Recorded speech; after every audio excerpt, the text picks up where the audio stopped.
All right, were you one of the lucky ones to draw a moose tag or a moose hunting permit for the state of Maine?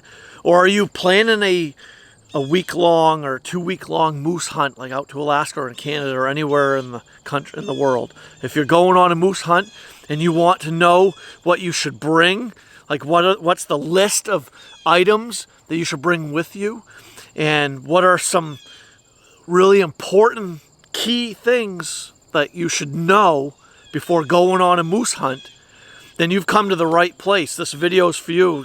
So the first thing that you should do long before you ever go on a moose hunt is you want to fill your pack with very important items. So some things that you should put in your pack are a survival kit, a first aid kit, flashlights, the extra spare batteries, maybe a solar panel or solar charging pack or a device to charge those flashlights in the event that they die, and have a backup battery bank that you can also charge with a solar panel or a solar powered charging battery pack that you could charge your cell phone with and charge flashlights with and charge like your GoPro cameras with and such. Have all that. That's very important. Have more than one method to start a fire, because in the event that it pours and rains and everything gets wet in your pack, or your first aid kit or survival kit gets wet, if you just had matches to light a fire with and they got wet, they might be worthless. Or if you just only had a lighter and that got wet and drenched and can't light for you, then you're in trouble. You want to have waterproof matches. You want to have a lighter. You want to have flint and steel. Obviously, in your pack, you're going to have multiple different knives, different size knives. You'll have fold-in pocket knives. You should have the knife you're going to field dress your moose with.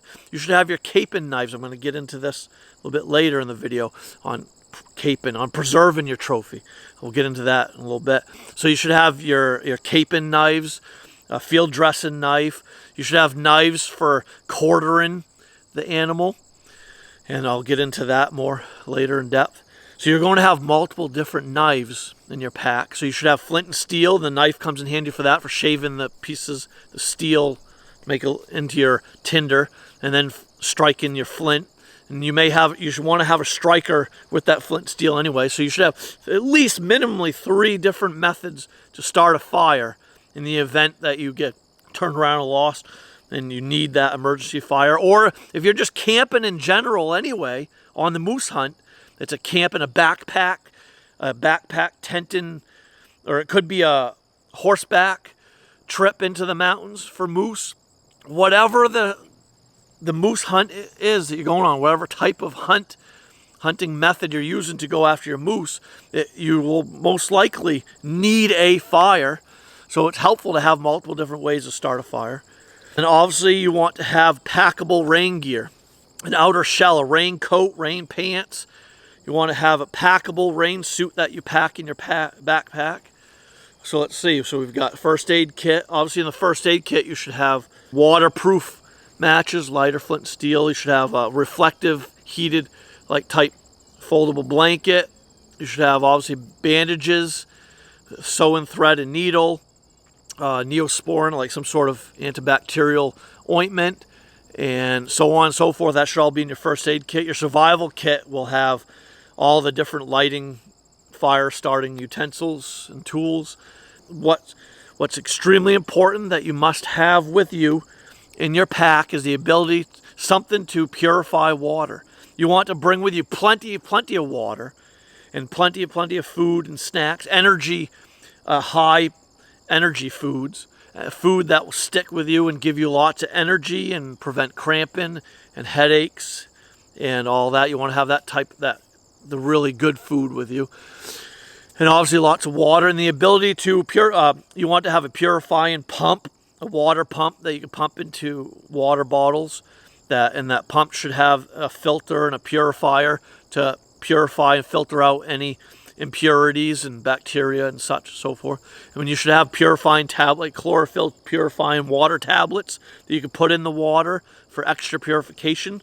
So not only should you have a filtration purifying water pump, but you should also have purifying disinfectant tablets, like chlorophyll tablets, you can put in the water as well. You don't want to get sick. You don't want to get giardia and other bacterial infections, or just get diarrhea or the flu through bacteria-ridden water and stuff. So you would need to have ways to purify your water, and you've got to have lots and lots to drink, because you could be on this moose hunt and be walking and hiking up and down hills and through valleys and ravines.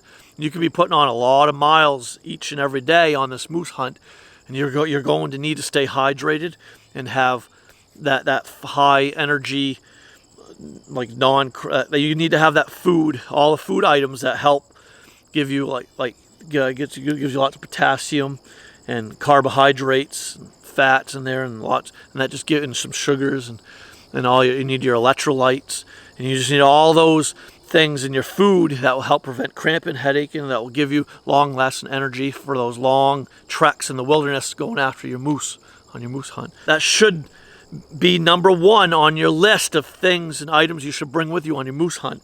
And I probably forgot a few things that you should have in your pack. Obviously, rope, different sizes and strengths of rope you should have in your pack.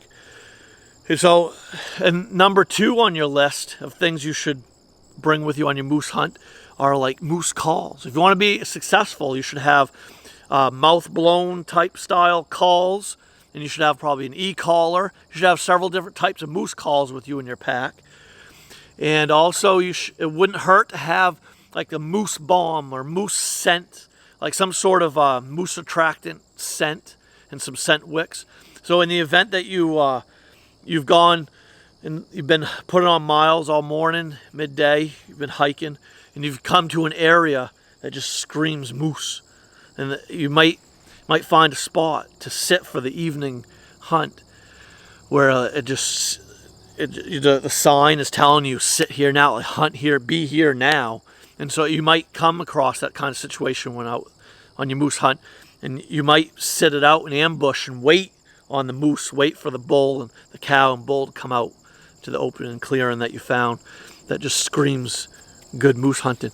And in that event, in that case, it wouldn't hurt to have some scent wicks you hang up in the trees out the 50 yards out in front of you with some scent attracted, like scent, some estrus cow scent or so forth, or any type of cover scent or attracted scent. And obviously you want to have your calls. Wouldn't hurt to do a few calls and have some cover scent around you.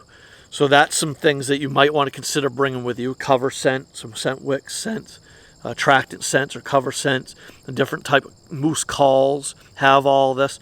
This should be on your list of things and items you should bring with you. Okay, so number 3 on your list, long before you ever go on this moose hunt, the third very important thing that you must cover and take care of before you go on your moose hunt is clothing. What are you going to bring with you for clothes? Because it could be a week-long moose hunt, a 2-week-long moose hunt. You want to have ample outfits, clothes. You want to have a change of clothes for each and every day. What I'm going to share with you right now about clothing and tell you about what you should bring for clothes, you want to add 6 more outfits, at least, minimally, to take with you. So it's very important to stay dry and to prevent hypothermia and prevent chills.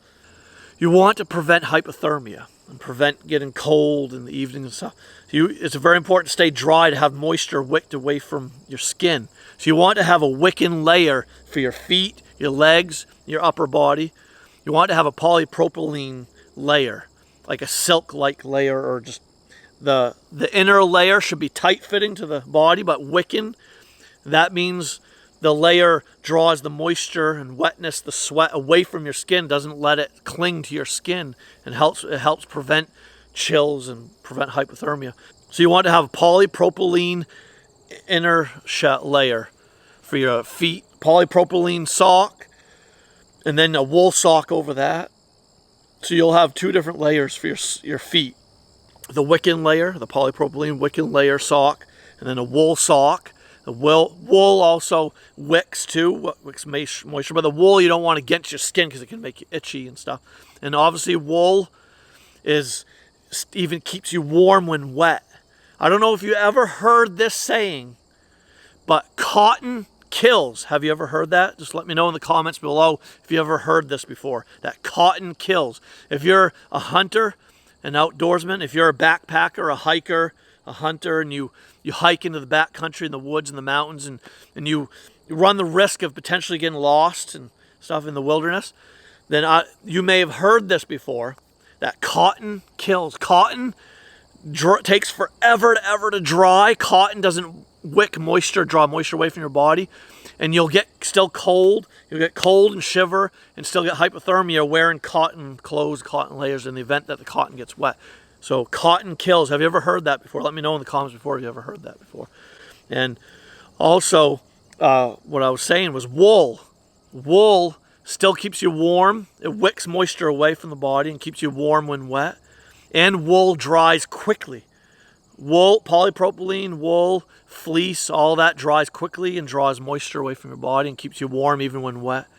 So you want to have the polypropylene layers for your feet, legs, upper body, and then you want to have an insulating layer, whether it be a form of fleece. It could be all fleece. For the sock could be fleece.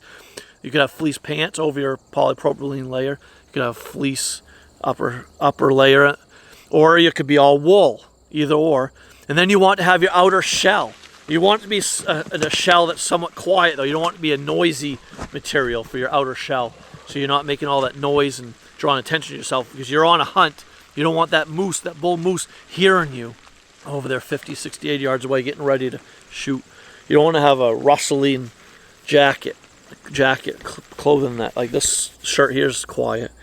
So you want your outer shell should be fairly silent, quiet when you move in it. But that outer shell should prevent wind from getting into your body, and it should also be water wicking. It should wick away water. In the event that it rains, it should still have the ability to wick away and shed water when raining. So there you go. So that's very important. Pretty much it's important to bring 7 or more pairs of socks, of wicking layer socks. You should have several different inner layers. Your polypropylene layer that's against your skin, you should at least bring multiple pairs of that to change out.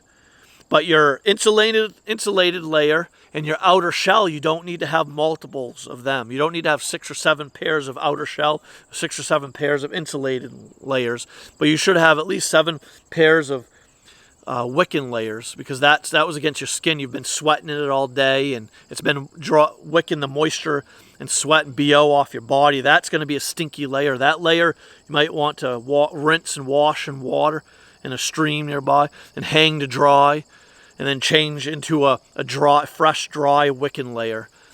But your insulated layer, you could just hang to dry every day and let it air out, and that would be adequate enough. And your outer shell, same thing. You could hang that to dry in a tree and let that wind and let that air out and dry. So you could dry your insulated layer and your outer layer, and you don't need to have multiple layers of them.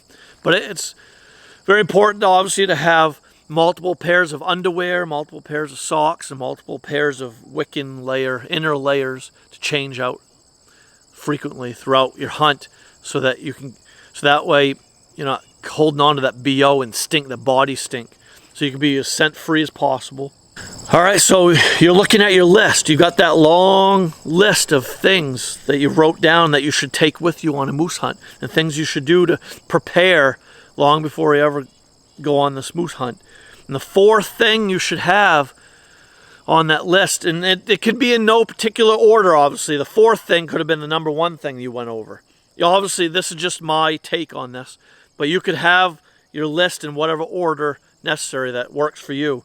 But a 4th thing on your list that you should have is weapon. Bow, arrows, broadheads, rifle, ammo, so scope, all that. You should have all that written down, what you should bring for, and how many cartridges, shells you should bring, rifle bullets, how many arrows, broadheads you should bring. Obviously, you should have been practicing months prior, been to the range shooting, get familiar with your rifle, and making sure that it's sighted in, dialed in, make sure that scope's dialed in perfectly.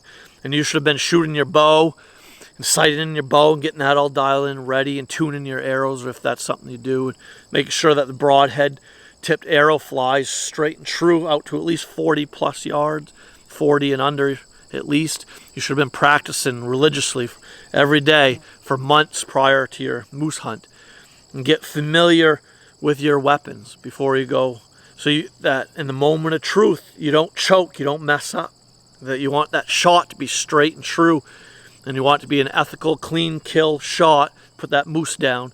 So you owe it to that moose to have been practicing and be very, very familiar and very proficient with your rifle or with your bow, whatever it is you're going to use on the moose hunt to go kill your moose.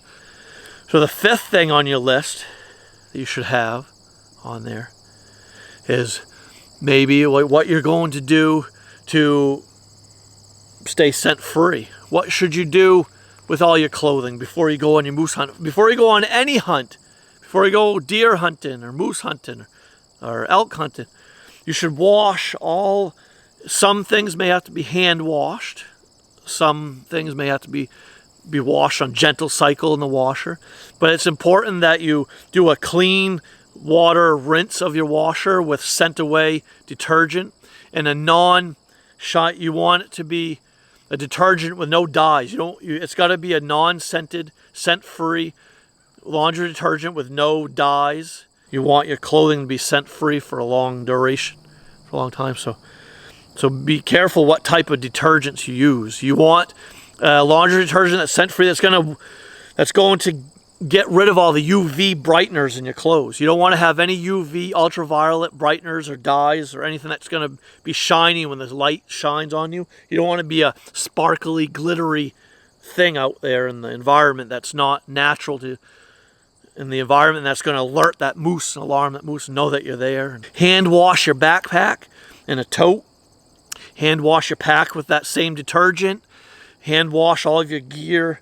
Everything that can be washable with water and detergent, wash it. Whether it's going to be hand wash your boots, all your boots you're going to wear, and put them on the boot dryer, dry them thoroughly on a boot dryer. So hand wash your gear, everything that can be washed, to get rid of those UV brighteners and to get rid of scent, obviously. And all your clothing should be scent-free, washed, laundered and washed and scent-free. So that was number 5. Make sure everything's scent-free to start out the hunt with. And then obviously once you're hunting, once you're out there, all your clothing will be hung to dry outside and aired out, and they'll take on the scents of your environment. It doesn't hurt too to take some pine boughs and leaves and pine cones and rub them, smear them on your clothing, rub them on your boots and pants and outer jacket, and so you could smell like the forest and the environment that you're hunting in. Use items in the environment you're hunting for that cover scent. You can mush down and grind down some pine cones and pine needles, and rub them, smear them all over your clothes and hat, boots, to take on that odor, that natural environment, those natural odors in the environment that you're hunting. So number 6 on your list. Okay, so you might not be able to do this, depending on what type of moose hunt you're going on. If it's a paid, guided moose hunt, then you don't need to worry about this.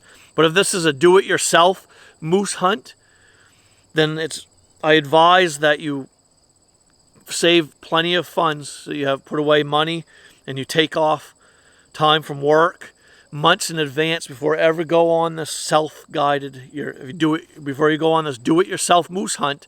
Months prior, you should go to where you're going to hunt. Like, you could do this in the state of Maine. In Maine, if you drew a moose hunting tag, a permit for the state of Maine, then congratulations. Let me know in the comments below if you're going on a Maine moose hunt, or a moose hunt in Alaska or in Canada or somewhere else in the world. Let me know what type of moose hunt and where you're going on a moose hunt. Let me know in the comments below. So it's very helpful if it's a do-it-yourself moose hunt, to go to the area, to put boots on the ground and scout very thoroughly and find multiple areas to go to hunt the moose, and have at least 5 different spots picked out and in mind to go to. Find cow sign, find bull sign, Find the area, find the food for that time of year. The food sources will change from the months prior when you went and scouted to when you actually hunt. What they were feeding on in the summer months, earlier on in the year, that food source dried up, wither away, they exhausted that food source.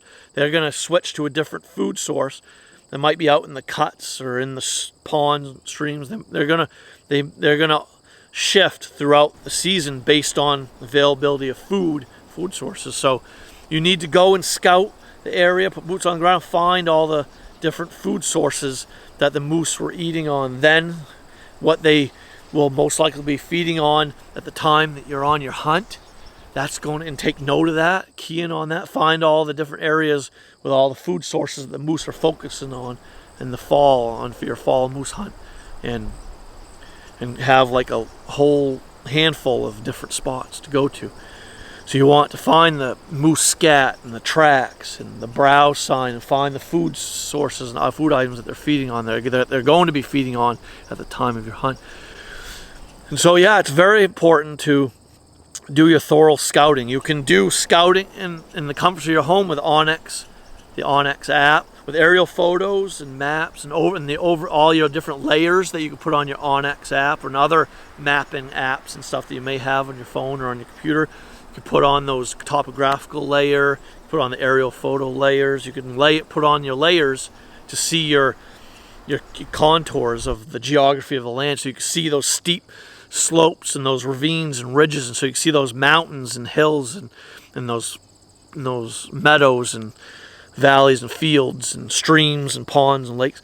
You could scout right from the comforts of your couch, or in your living room, the comforts of your home, and just study the area that you're going to hunt on those mapping apps, and you're looking at the aerial photos and looking at the maps of the areas that you're going to hunt. So you could do that. So it's very important that you do some scouting and prep work before the hunt to figure out all the areas that you might want to key in on when out there, so you can go try to bag your trophy bull moose. Moose are going to use certain geographical features of the land the same as deer would, and other animals, the same as turkey would travel the land, same as like coyote, fox, bear, the same as bear. All your mammals roaming the wilderness, they use the contours of the land. They use certain geographical features around them for traveling through their home range. And why they move through their home range the way they do is it's giving them the advantage. It's given them the ability to smell approaching danger, or in the event it's the rutting season, the ability to smell estrus cows or estrus does, or if it's deer season, so forth. And the why animals travel where they do, walk where they do, it's given them the advantage, the ability to see well, smell well, hear approaching danger or possible threat, smell approaching danger or possible threats, or see potential threats, and so forth, so on. So the moose are going to want to travel lips of ridges and plateaus, and they're going to use funnels and pinch points and bottleneck areas the same as deer would. Moose will travel the path of least resistance along mountain tops, ridges, lips of ridges, and they'll come to a saddle or a bench between the two mountains. A bench is a connecting land bridge, if you will, between two steep inclines on either side. Moose will travel that bench or that land bridge from one hill or ridge or mountain to the other, instead of going all the way down into the steep ravine and valley below, and that's just expending way more energy than necessary. They're going to travel these benches and ridges the same as deer do and bear do, and so forth, so on. So you want to key in on these type of features when looking at your aerial photos, your topographical maps, and looking at your onX app, whatever, and looking at the area that you're going on your moose hunt. Find all these like points, find all these little fissures or like points of land that jet out into a point and that drop off on either side, and find these saddles and benches. Find a saddle when looking at it on the map, aerial photo, or when seeing it in person, saddles are just what the word implies. It looks just like a saddle on a horse, the way it's set up.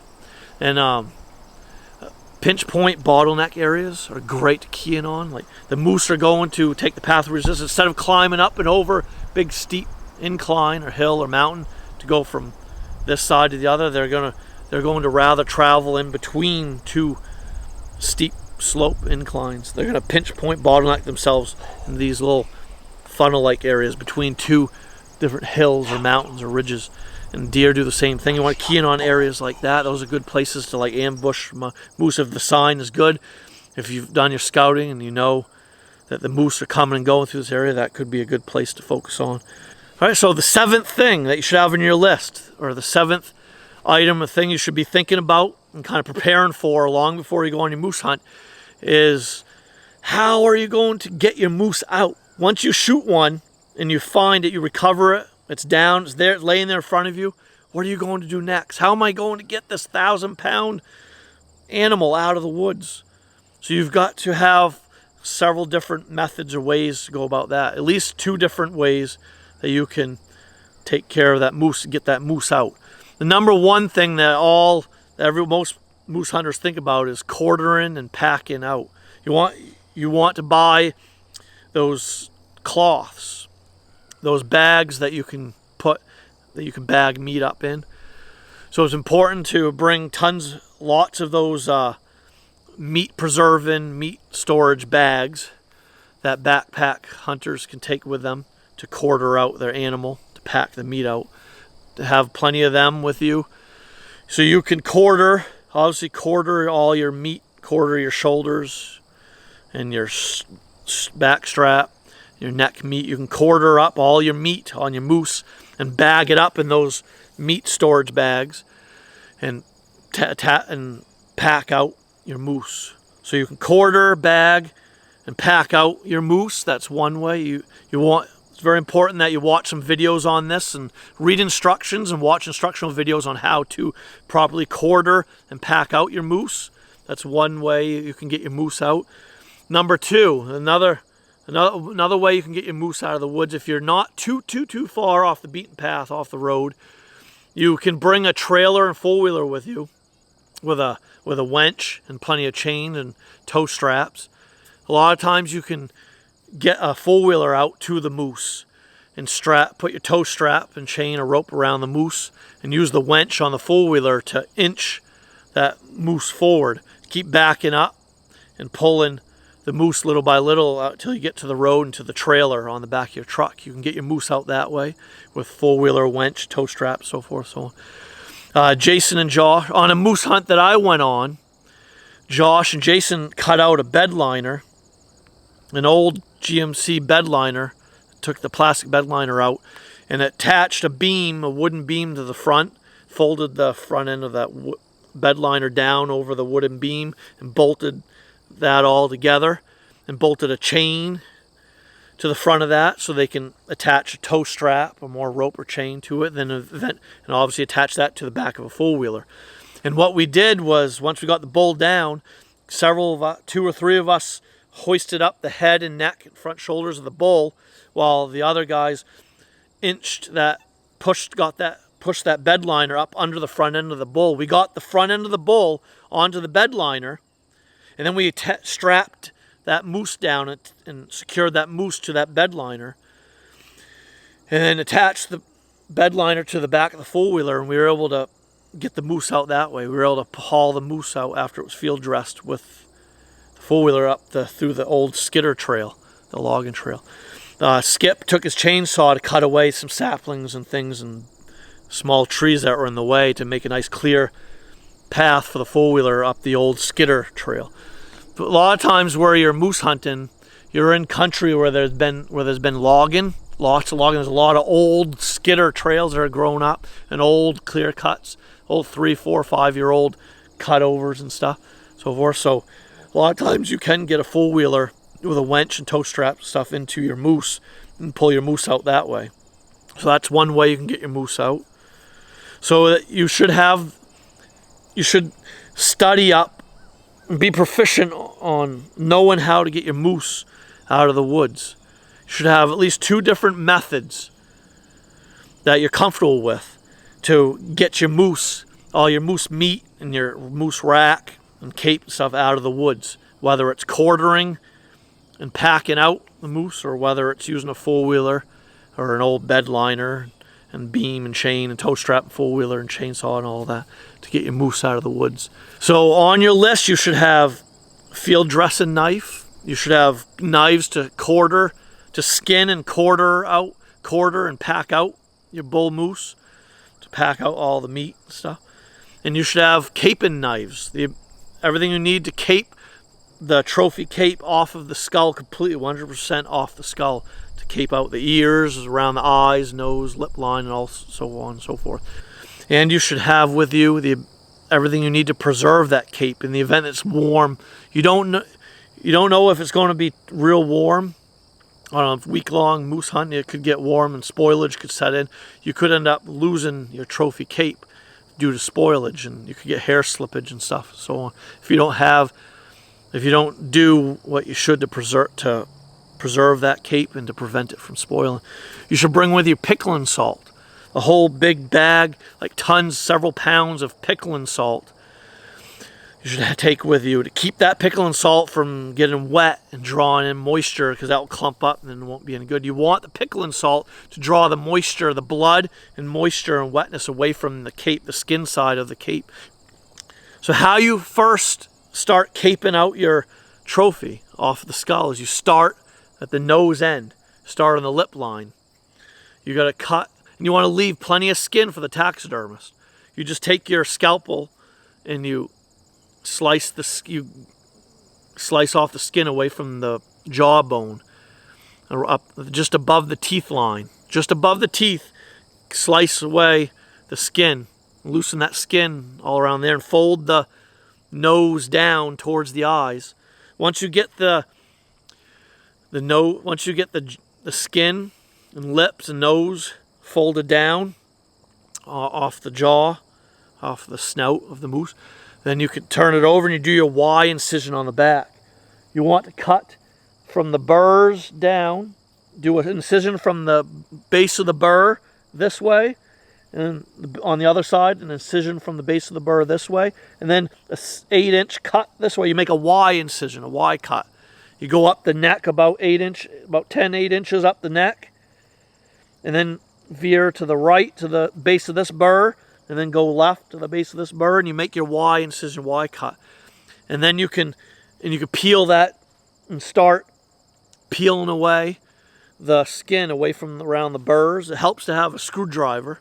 So you need to have scalpels and knives and a screwdriver, a flathead screwdriver, to pry away the skin and hair away from the butts and bases of the burr around the antlers. The screwdrivers are the easiest tool to do that with, to pop that skin and hair out from underneath the burrs of the antlers. Pry that away and peel, and keep taking your knife and just tapping away the membrane. Just loosen what you can very carefully with your knife or scalpel, and peel and cut, and you peel that down towards the eyes. When you get to the ear butts, just cut all the meat. Just hold your knife right against the skull. Keep the knife near the edge of the bone. You don't want to slice into the inner ear lobe and cut that all up, make extra work for your taxidermist. Just cut the ear butts off away from the skull, and then you cut away the excess meat and fat and stuff around the base of the ear. You can do that later. And then you keep peeling down towards the eyes. When you get to the eyes, put your finger through the eyeball, in between the eyelids. Use your finger as a guide, and pull up away from the skull, and just keep your scalpel or knife against the skull, against the bones around the eye.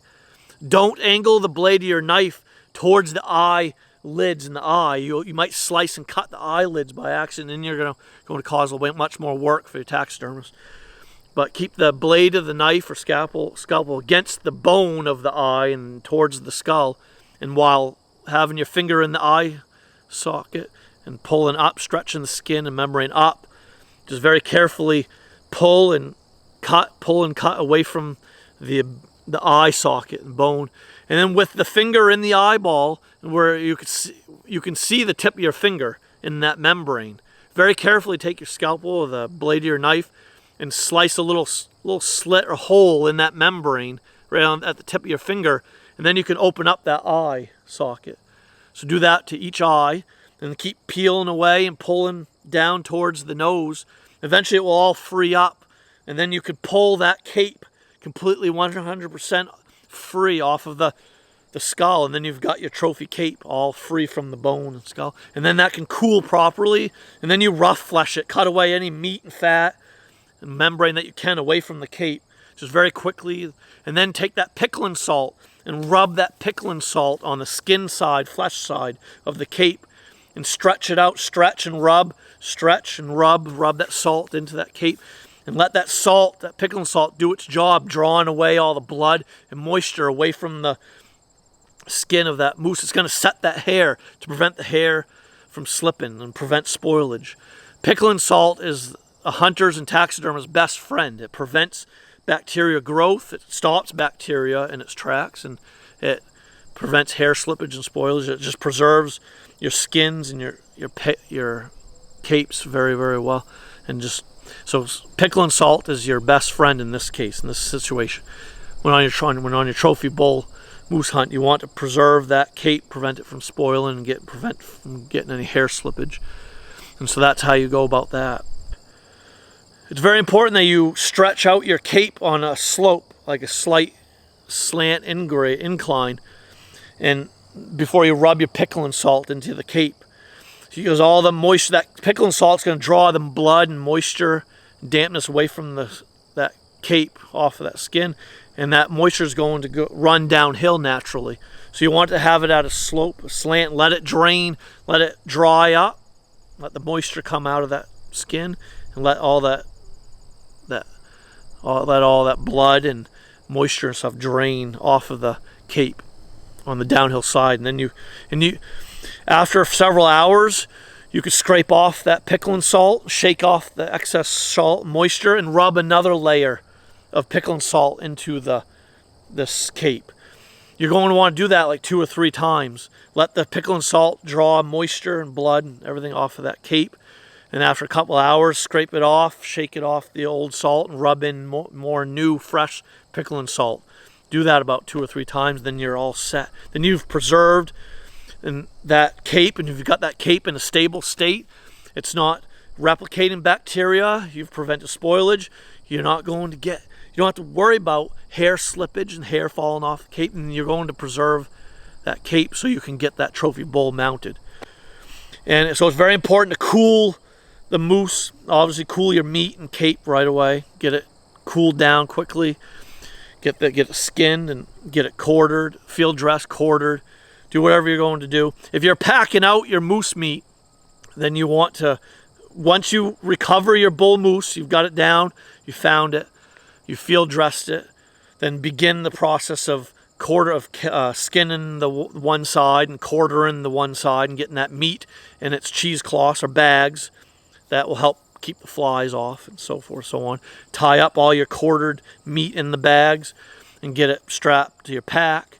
And then you flip over the carcass and do the other side and so forth and so on. Obviously, there's tons of YouTube videos and instructional videos and stuff out there that you can watch, and instructions that you can read on how you can properly quarter a moose and pack out a moose on a do-it-yourself backpack camping moose hunt in the wilderness. So I recommend that you watch them videos on that, so forth, so on.